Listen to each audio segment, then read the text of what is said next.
Welcome to Elevate Your Ride, the podcast dedicated to elevating your performance in the saddle. I'm Ellie, your personal trainer. And I'm Lauren, your mindset coach.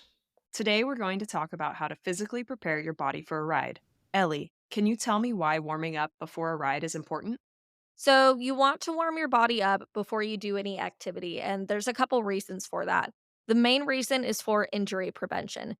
So, if your body is properly warmed up, you are much less likely to injure yourself. Your performance is going to be much better than if you don't warm up. You definitely want to be warming up before you ride. So, warming up is going to increase your heart rate, which is going to increase your blood flow. Your muscles and joints are going to be properly loosened up and ready for movement. Your muscles are going to be activated, which is really important for getting the most out of your muscles. If your muscles aren't properly activated, then you're not going to have as much strength. You're not going to have as much stability. So, that piece is really important.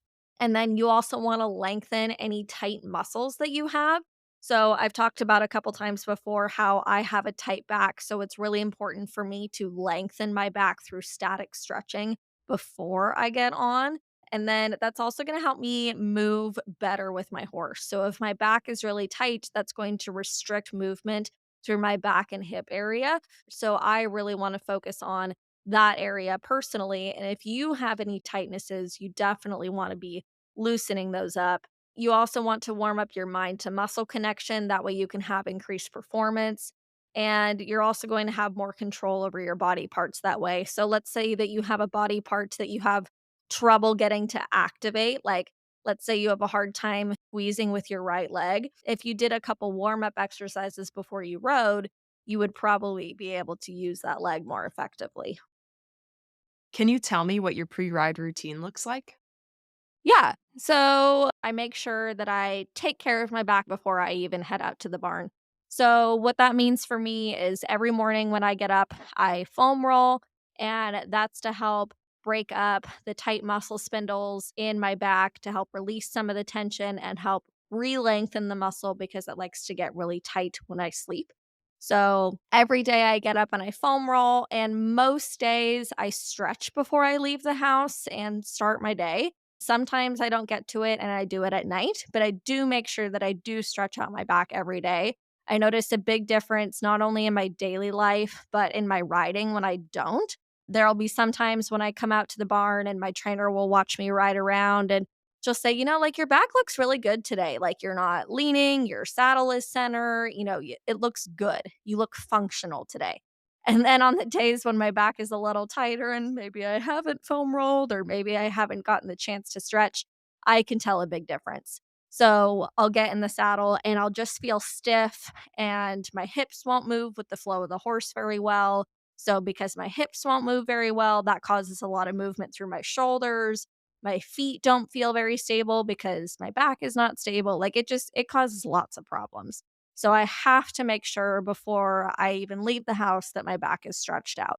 And then once I get to the barn, what I do like at the mounting block is I have to static stretch my back. So the best way for me to do that at the mounting block is to do what's called forward fold. So I'll bend over and I'll touch my toes for 30 to 60 seconds. And then from there, I need to activate the rest of my body. So for me specifically, I have trouble activating my lateral core muscles. So that includes my obliques and then my glute medius area. So I have to do a couple exercises to warm those muscles up. So I can do like lateral leg lifts, I can do side lunges, things like that. So when you're choosing your pre ride routine exercises, you want exercises that you can safely do by your horse. So something that you can still hold on to the reins. And you want to be mindful that you're standing far enough away from your horse that if they spooked or something like that, you still have time to move out of their way. So what I do personally is I put the mounting block between myself and the horse. So I put the horse on one side of the mounting block like I'm going to actually hop on, and then I go on the other side of the mounting block to warm up. And that's just what I do for safety. That way if my horse does have a moment, I can safely be out of the way. If you don't feel comfortable warming up next to your horse, can you do it in the cross ties or in front of their stall? Yeah, for sure. So the main thing is you want to be warming up right before the activity. So what you wouldn't want to do is get to the barn and go do your pre-ride routine and then, spend 30 minutes tacking up your horse, chit-chatting with people at the barn. You want to warm up your muscles right before you get on. That's going to help put you in the right headspace mentally, and it's going to put your body in the most optimal position for performance.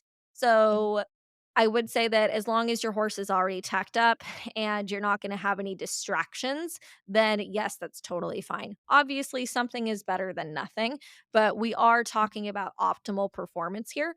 So, all these topics that we're gonna be talking about today, this is for an optimal ride. So, if you're not that concerned about that, then I do still think warming up is important, but I wouldn't say you have to worry quite as much about doing a full on 5 to 10 minute routine that's right before you get on. You could be a little bit more relaxed if you're having a relaxed ride. So maybe you just go do a couple squats and a couple arm circles if you're planning on having a relaxed ride with your horse, as opposed to having, a longer routine that's really going to activate your body for the best performance that you can have. Hi, everyone. It's your personal trainer, Ellie. If you're looking to become a stronger, more balanced, and flexible rider, I'm here to help. I offer virtual personal training sessions and customized workout plans that you can complete on your own.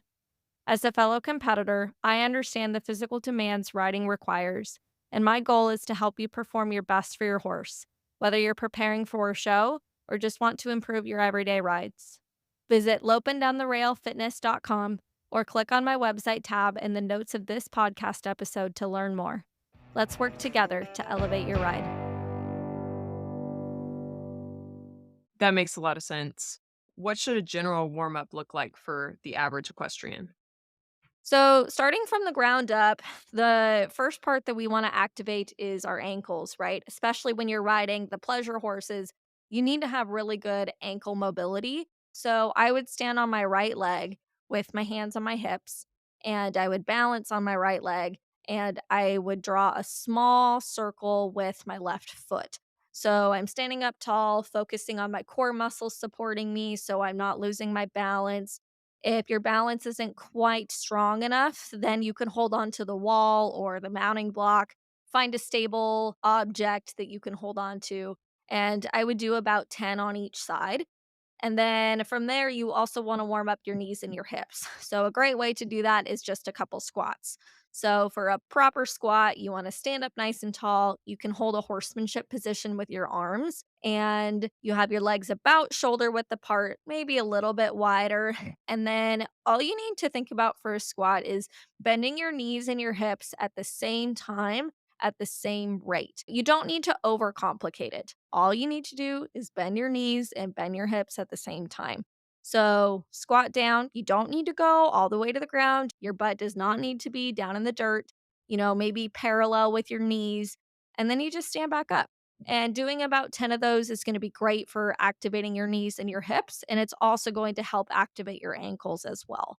So, that's a great lower body warm up exercise. For the upper body, I really like to do the toe touch to sky reach. So you would lift your arms up over your head, reach up and do a calf raise, bend over and touch your toes, and then stand back up and do it all over again. And you'd want to do about 10 of those. And so that's going to warm up your back, it's going to warm up your shoulders. And then for a little bit more emphasis on the shoulders, you could do some forward arm circles. So you start with your arms down by your sides, you lift your arms up over your head and then down in front of you and by your sides again. So arms come up and down in front of you, and you could do that for about 10 times. And then for your core muscles, that's also really important to activate. So, riders who struggle with feeling like they have good control through their core or feel it like they can't keep even weight in their seat bones, can't keep even weight in their stirrups, things like that, you are definitely going to want to be activating your core muscles. So, my favorite way to do that is through either like a standing dead bug or a standing bird dog. So, for the standing dead bug, two things happen at the same time. You start by just standing up tall with your arms straight down by your sides. And at the same time, your right arm is going to lift straight over your head. while your left knee lifts up with your left knee bent. Okay, so if you can picture it, your right arm would be over your head straight, and your left knee would be bent in front of your hip. Okay, and then you lower those two back down at the same time, and then you would alternate sides. So then from there, you would lift your left arm straight over your head, and your right knee would come up bent, and then you'd lower them down at the same time. So that's going to activate your entire core, right? Because you're activating your right upper core and your left lower core with the right arm and the left leg, and then vice versa on the other side. I also like it because it challenges your balance, which it's a great idea to work on challenging your balance before you ride because then you're going to have better balance when you go to ride. Those muscles are going to be activated. They're going to be ready to go. You're going to be mindful about your balance. You're going to be mindful about those body parts working. So I definitely recommend doing that. My other favorite core activation exercise is probably a standing bird dog. This is a little bit more advanced. It's pretty similar and it's also going to challenge your balance. So you stand up tall with your arms down by your sides. So for this one, three things happen at the same time. You bend over at the waist, both your arms reach out in front of you, and one leg lifts back behind you. Okay. So if you can picture that, when you get into a full range of motion of the bird dog, your body should be parallel with the floor. Okay. That's pretty difficult to achieve, but that's your goal. So you would stretch both arms and one leg out in front and behind you as you bend over, and then you would stand back up all at the same time. And then you would alternate legs. So again, that one's a little bit more challenging. I would say once you can master the standing dead bug, then you could try the standing bird dog. I wouldn't try the bird dog before the dead bug unless you have pretty good balance. So for somebody who's looking for just a general quick 5-minute warm up routine, that's what I would do. Do you recommend stretching in the saddle or on the ground? So I think it depends on the horse and the rider. If you have a really broke horse that isn't going to care if you are flapping your arms around and doing funky things on their back, by all means, go ahead and stretch on your horse. But if you've got kind of a younger green horse who's maybe a little bit spooky, or maybe it's a little bit cold out, or maybe it's really raining, I probably wouldn't go and stretch on your horse. I think there's a time and a place to do it, but I definitely wouldn't recommend doing it all the time or in those special circumstances where you can tell that your horse is, maybe he needs a lunge or something like that. I would not stretch on your horse. And honestly, that can be up to you and your trainer, but that's what I recommend to my clients. But in some instances, I do recommend stretching on your horse. And the reason why, I think in a previous episode, I talked about how I teach horse yoga. And I find that the horse yoga is actually really beneficial for the horses, not just the people. And the reason why, think about how often when you're riding your horse, you're just sitting there, not asking your horse to do anything. For some people, they might do that at the end of their ride, and their horse, it gives them a time to lick and chew, relax, kind of think over their ride. But how often do you just get on and just stand at the mounting block for 5 or 10 minutes? Pretty rare. Some people do, and some trainers do have people do that, but that's not common. It's pretty common to get on your horse and just immediately go to work. And for some horses and for some riders, that's great. But the horse yoga I have found provides a great opportunity for the rider to be focused on them. And the horse can do whatever it wants. Their mom's not there picking on them. They're not asking them to do anything. All they have to do in that moment is stand and relax. And the rider can focus on what they need to focus on. So I do think that there is a time and a place to stretch on your horse, but know yourself, know your horse. Don't do anything that's going to put you or your horse at risk. Can you take a second to explain the difference between static stretching and dynamic stretching and maybe who would benefit from each type? So, most people are not going to want to static stretch before a ride. And the reason why I static stretch is because I have an injury and I have a tightness. If you don't struggle with either of those things, you're not going to want to be static stretching.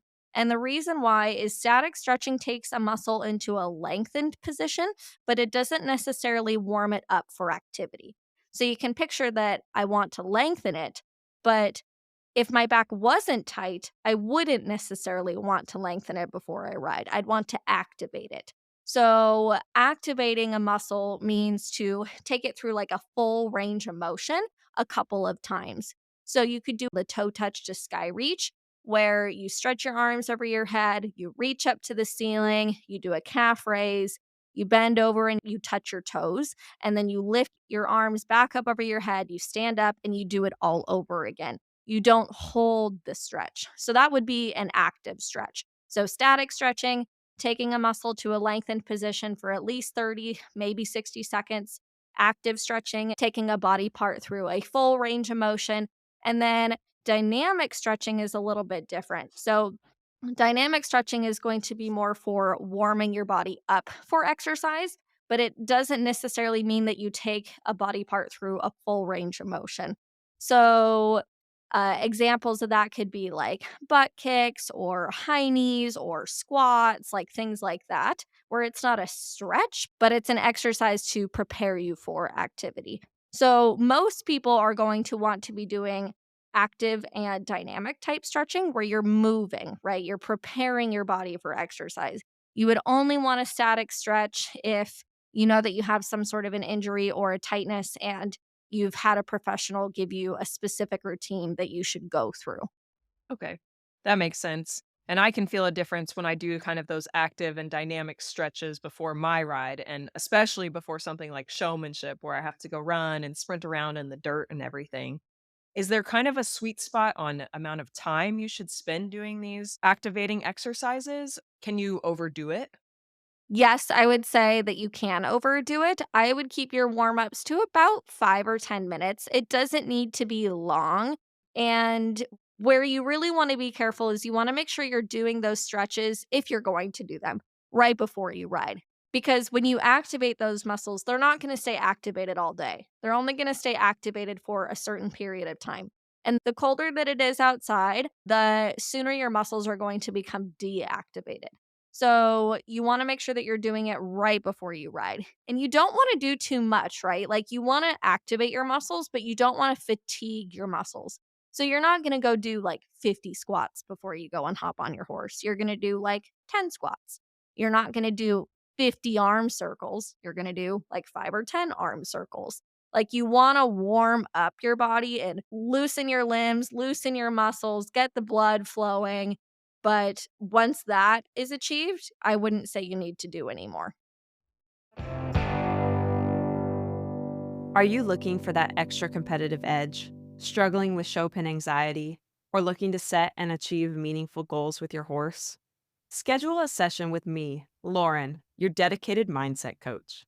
As an experienced competitor, I understand the mental demands required to excel at the highest level, and am here to support you in building a plan to help you stay accountable and reaching those goals. For more information, check out laurencervelli.com or click on the website link in our show notes. Let's work together to elevate your ride. How do you prepare your body differently in winter and summer before a ride? So in the winter, depending on where you live, it's probably going to be pretty cold outside. So you definitely want to make sure that you're going into your ride with your muscles warm. And there's a difference between feeling like you're warmed up and actually being warmed up. So I've got my heated vest on all the time, right? So I have this sensation of being warm, but it's the heated vest that's keeping me warm. It's not because my muscles actually have blood flowing through them and they are actually activated and ready for a ride. So even though I have my heated vest on and I might feel warm, my muscles are not properly warmed up for exercise. And if you ride with your muscles not properly warmed up, you are asking for injury, you are asking for post ride soreness, you are asking for decreased performance. You want to be riding when your muscles are warm and activated. So in the winter, I would definitely make sure you're not just going straight from your car to hopping on your horse if your horse is already tacked up. You know, you want to make sure that you are warmed up just like your horse, right? Hopefully you aren't just getting on your horse and loping right off from the mounting block, right? You're walking for a couple laps. You're making sure that they're warm. You want to be doing the same for yourself. In the summer, again, you can have a false sense of being warm. Just because it's hot outside does not mean that your muscles are actually warm and activated. I feel like a lot of riders do have tight hamstrings and tight backs. What can riders do before they get on to help lengthen a tight hamstring and a tight lower leg? So it's pretty common for people in general, but also riders, to have what's called a tight posterior chain. So your posterior chain is your entire back side of your body, right? So the back of your head, your back, your glutes, your hamstrings, your calves. Okay. So usually if one of those muscles is tight, the entire backside is going to be tight. So my favorite exercise for at the barn to lengthen all those muscles would definitely be forward fold. And you wanna stay there until you feel like you've gotten a release out of the muscles, but you don't wanna stay too long, right? Like, if your back is really, really tight and you've stayed there for 60 seconds, the stretch is not going to keep benefiting you. You'd wanna stand back up and maybe try again or try another stretch. You don't wanna overstretch, especially before a ride. Like I said earlier, a static stretch is going to lengthen a muscle, but it's not going to activate a muscle. And we really want to be activated before we ride. And then if the calves are tight, I definitely recommend doing what's called a standing calf stretch. So you would stand up tall and all you do is lift your right toe off the ground. Okay. So your right heel is on the ground, your right toe is lifted up. You would stretch your arms straight over your head. You'd bend over and you'd try and touch your right toe. Okay. You keep the right toe off the ground, but you try and bend over and touch it. And you should feel a really good stretch on the back of your right calf. So that's going to be probably my favorite calf stretch. Forward fold does stretch the calves, but I feel like it stretches the hamstrings and the back better. And you really want to focus on stretching your calves if you have trouble putting your heels down. Because think about it, when you put your heels down, you're asking your calf to lengthen. So if that muscle is tight, it's not going to want to lengthen. So you would want to lengthen it before you get on. Absolutely. I've benefited from that stretch many times, so great suggestion there. How can we activate our inner thighs before we go for a ride, especially one that involves some 2 point? So, my favorite way would probably be some side lunges. Side lunges are a little bit of a complicated movement if you don't have good control of your body parts.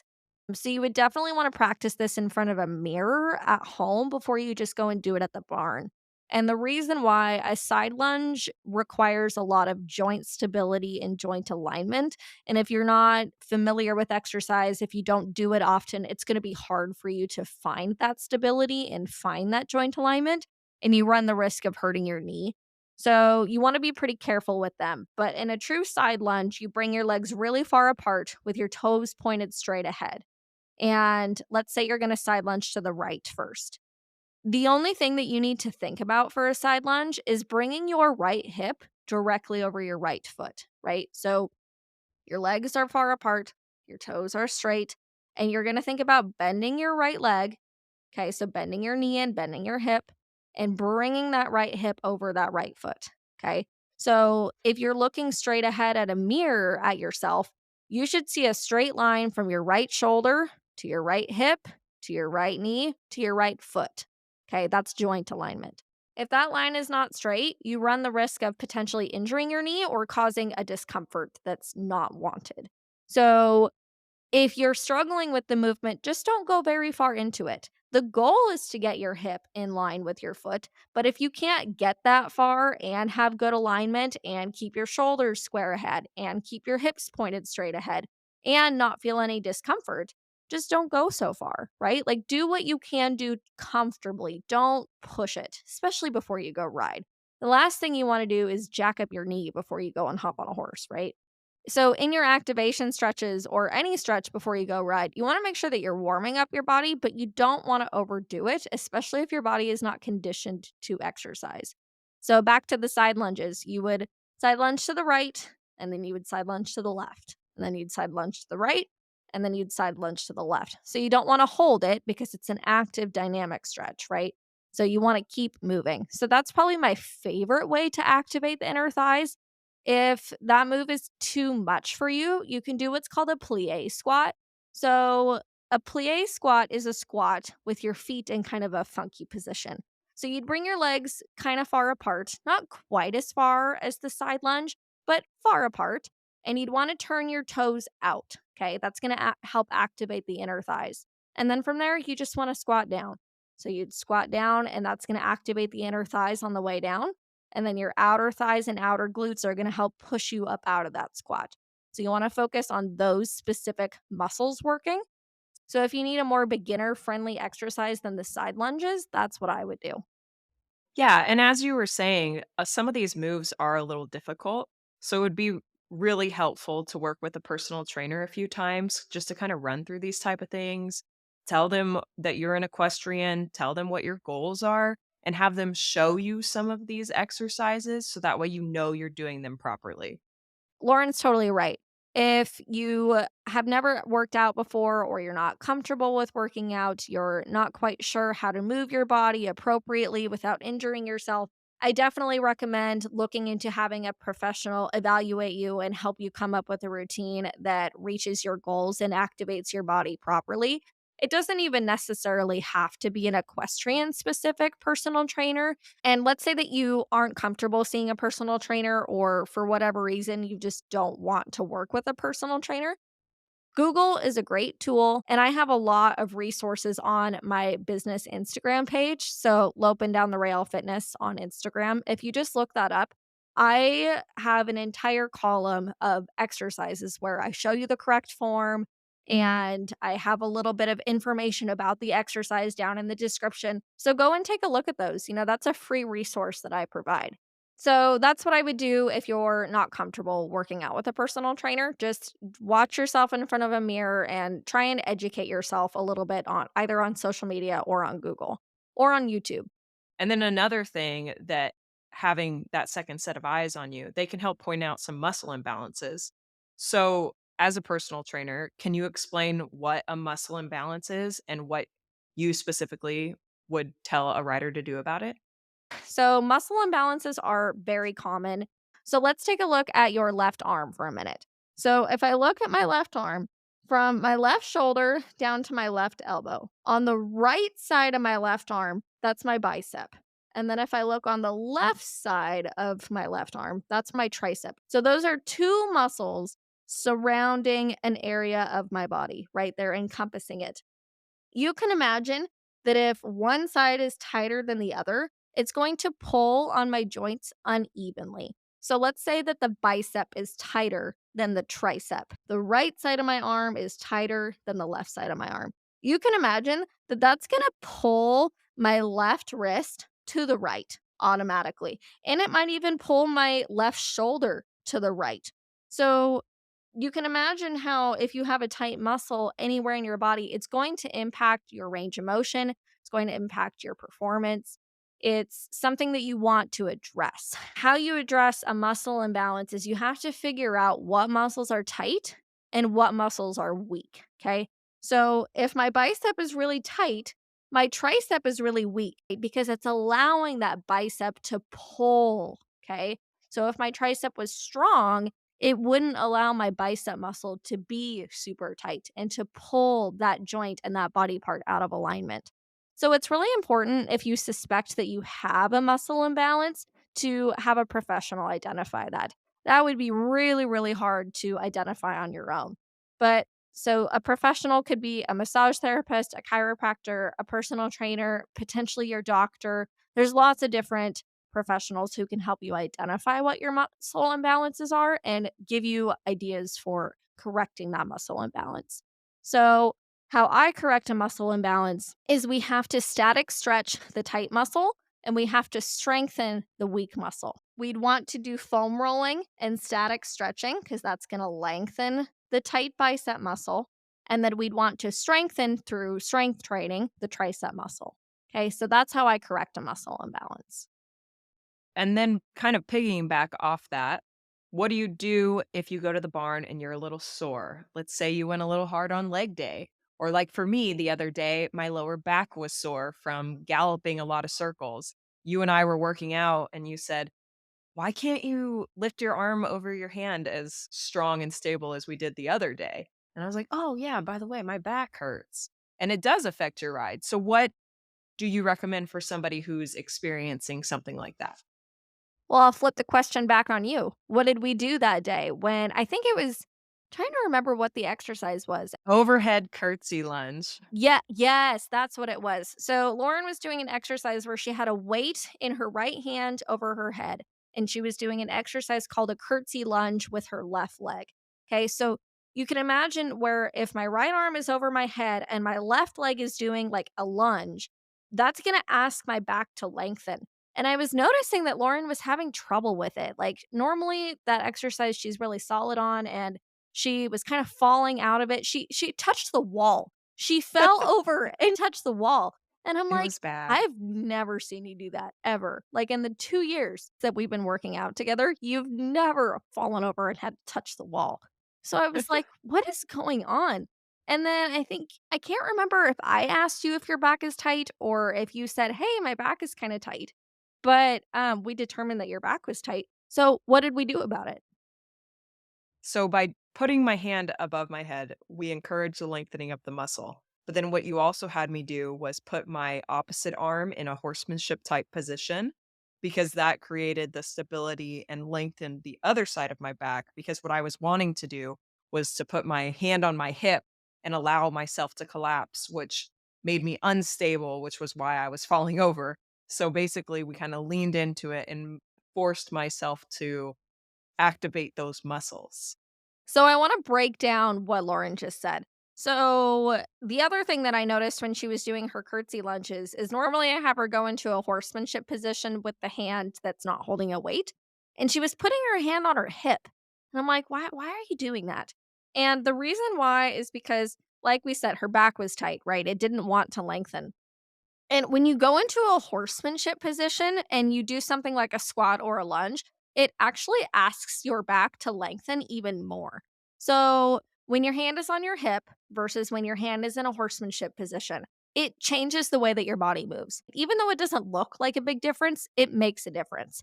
So, to help with her back, I had her put her arm into a horsemanship position, and that made it more difficult for her because it actually made her back have to lengthen.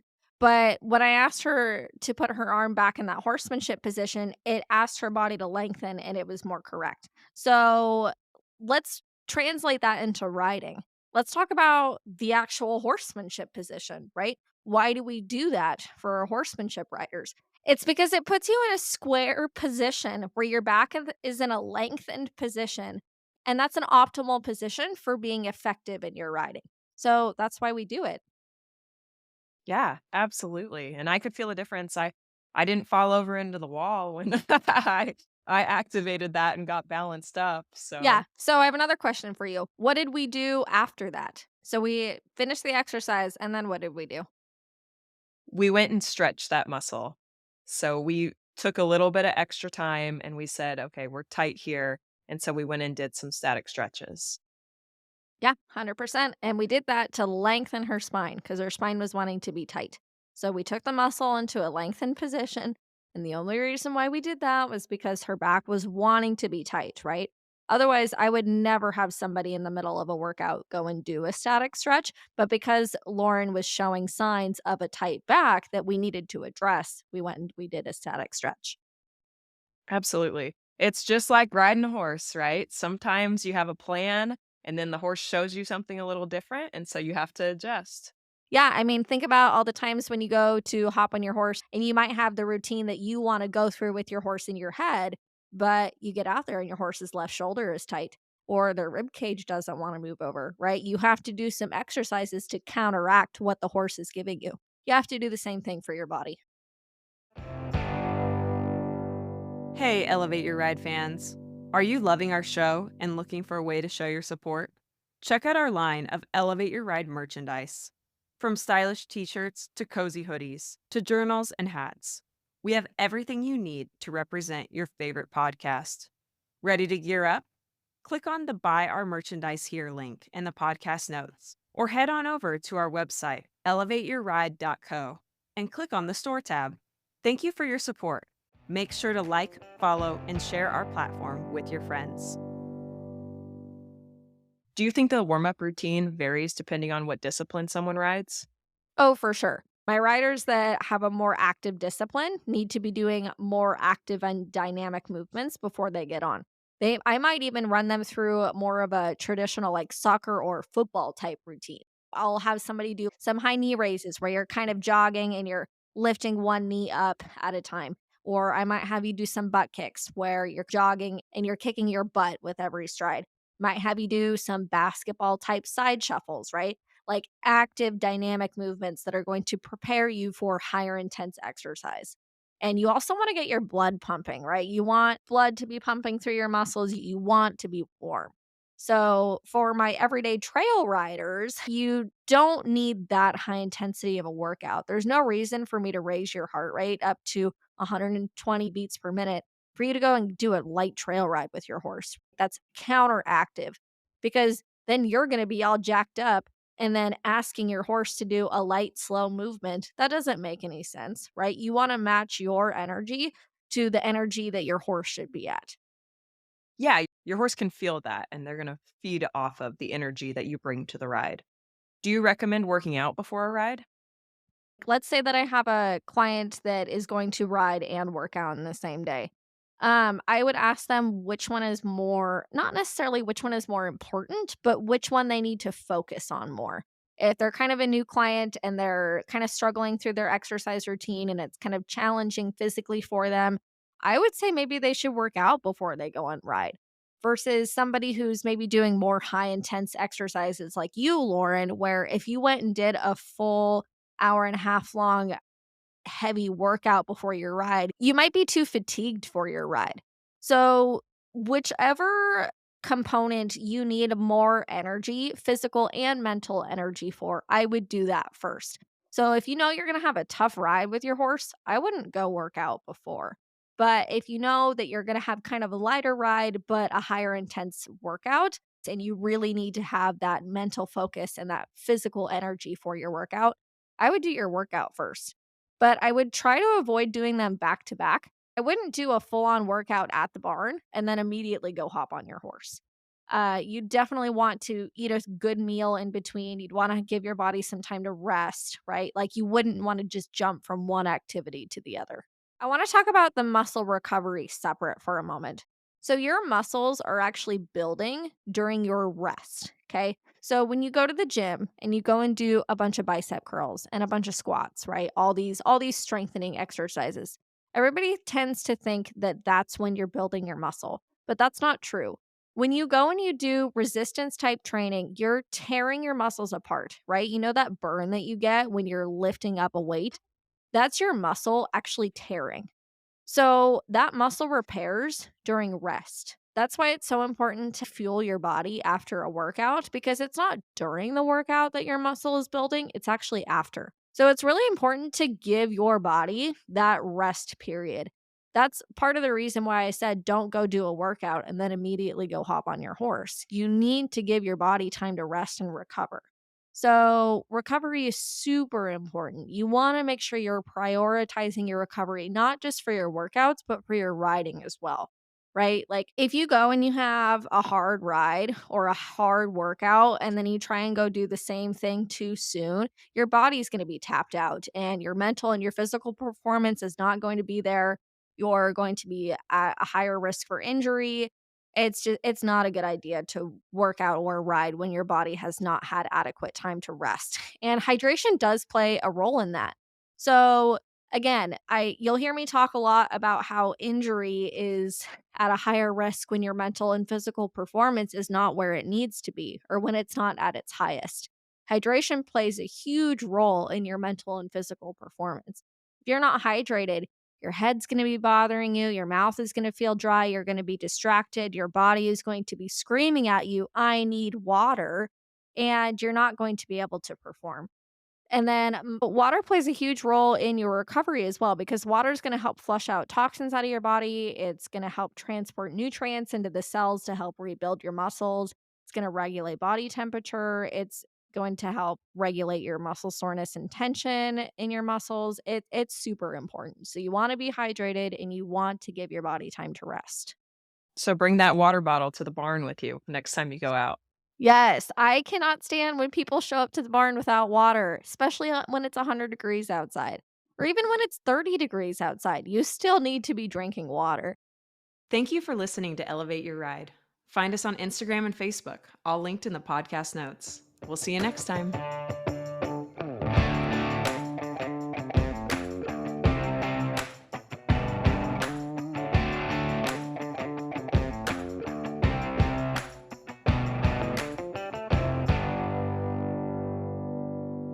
The information provided by Elevate Your Ride is for educational and informational purposes only and is not intended as medical or professional advice. While we discuss health and fitness topics related to equestrians, the content provided through this podcast is not a substitute for professional advice. The views expressed by the host and guests on Elevate Your Ride are their own and should not be taken as professional guidance. We strive to provide accurate and up to date information, but we cannot guarantee that the information will be applicable to every individual listener or that it reflects the most current research or guidelines.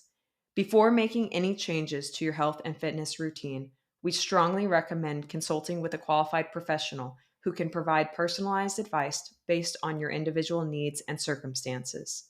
Elevate Your Ride and its creators will not be liable for any direct, indirect, consequential, special, exemplary, or other damages arising from the use of information on this podcast. Thank you for listening to Elevate Your Ride. We are committed to providing high quality content and appreciate your trust in us as a source of information for your health and fitness journey.